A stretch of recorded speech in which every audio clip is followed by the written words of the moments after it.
주일 말씀을 청소년부 맛으로 들려드립니다. 청소년부 맛 주일 말씀. 오늘은 누구의 칭찬을 원하는가라는 제목으로 로마서 2장 17절부터 29절까지의 말씀을 함께 나누려고 하는데요. 자, 오늘의 키포인트가 되는 말씀 29절의 말씀을 함께 읽어볼까요? 자, 시작!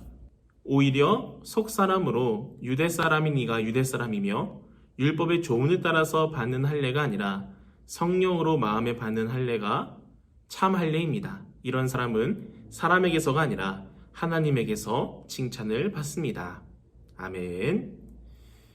여러분들은 어떨 때 주로 칭찬을 많이 받아보셨나요? 부모님께는 심부름을 하거나 학교에서 좋은 성적을 받아오거나 하면 칭찬을 해주시는데요. 그러면 하나님께 칭찬을 받고 싶다면 우리는 어떻게 해야 할까요? 오늘 말씀에서 말합니다. 속사람으로 유대 사람인 사람만이 하나님에게서 칭찬을 받는다고 말이죠. 그럼 반대로 겉사람만 유대 사람인 경우도 있을 텐데요. 오늘은 이 두 가지 유대 사람의 모습 속에서 나의 모습은 어떤 모습인지 함께 살펴보면 좋겠습니다. 먼저 속사람으로 유대 사람인 사람은 앞에서 말했듯 하나님께 칭찬을 받습니다. 왜냐고요? 겉사람을 드러내지 않았기 때문입니다. 하나님께서는 겉사람을 보지 않는다고 하시고 중심, 그 사람의 마음을 또 그 사람의 자세를 보신다고 말씀하셨기 때문인데요. 이 모습을 세상 사람들도 보고 그 사람을 칭찬해 줍니다. 하나님께 칭찬받고 세상 사람들에게도 칭찬을 받는다는 거죠. 반면에 겉사람만 유대 사람인 경우에는 자신이 하나님께 선택받았다는 증거인 할례를 내세우면서 나는 이 정도로 하나님께 열심을 가지고 산다 자랑하고 자신의 모습을 드러냅니다. 이 사람에게 있어서는 중심과 자세보다는 겉모습만 중요했기 때문인데요. 그래서 세상 사람들에게 칭찬받고 인정받으려고 노력합니다. 그런데 이런 사람들은 세상 사람들에게 칭찬을 받을 수 있을까요? 없을까요? 당연히 받을 수 없습니다. 한 발 더 나아가서 하나님의 칭찬도 죽었다 깨어나도 못 받게 되죠. 겉으로 봤을 때는 성경책 들고 다니면서 뮤직 플레이리스트에 찬양만 가득하다고 그리스도인이라고 말할 수 없듯이 하나님께 중심을 두고 하나님의 말씀대로 사는 사람만이 속사람으로 유대 사람, 진정한 그리스도인이라고 말할 수 있는 겁니다.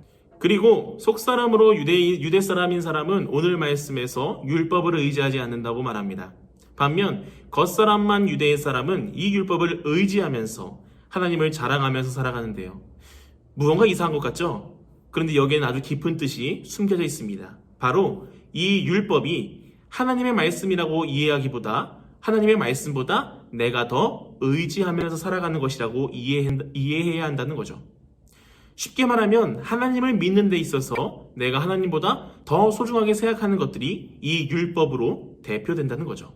예를 들면 나는 하나님의 말씀을 따라 사는 것보다 복음으로 사는 것보다 성령님이 주시는 은사, 방언의 은사나 치료의 은사나 지혜의 은사나 이런 은사, 선물들에 더 관심이 많으면 그것을 의지하면서 살아간다는 거예요. 물론 성령님이 주시는 은사를 사모하는 것은 당연한 일이죠. 하지만 제가 늘 말하는 우선순위라는 게 있어요. 십자가와 복음이 우리 믿음의 우선순위에 있어야지 그 외 다른 무엇도 그 자리를 대신할 수가 없다는 이야기입니다. 속사람으로 유대 사람인 사람들은 그것을 알고 있었는데요. 겉사람한 유대 사람은 십자가와 복음보다 하나님이 자신들에게 주셨다고 믿는 율법을 더 믿고 의지하면서 살았어요. 십자가와 복음보다 다른 것을 의지하고 살면 어떻게 될까요? 세상에서 하나님을 아무리 자랑해도 말씀에서는 이렇게 말해요. 하나님을 욕되게 한다. 하나님께 모욕만 드릴 뿐이라고 말합니다. 오늘 이 영상을 함께 보고 있는 여러분, 오늘 말씀을 들으면서 여러분의 모습을 한번 떠올려 보세요. 나는 하나님께 칭찬받고 있는 그리스도인인가? 아니면 세상 사람들에게 칭찬받기 원하는 그리스도인인가? 저는 여러분들이 하나님께 칭찬받고 세상 사람들에게도 칭찬받는, 인정받는 그런 그리스도인이 되셨으면 좋겠습니다. 그러기 위해서는 하나님께 겉모습이 아니라 하나님을 향한 여러분의 마음을 보여드리고 하나님의 말씀을 받아들이는 자세가 올바르게 되어 있어야 해요. 또 하나님의 말씀을 따라 살고 복음으로 살아가도록 노력해야 한다는 거예요. 그 사실을 기억하면서 저 여러분 모두 하나님께 칭찬받는 100% 그리스도인들이 될 수 있기를 주님 이름으로 간절히 소망합니다.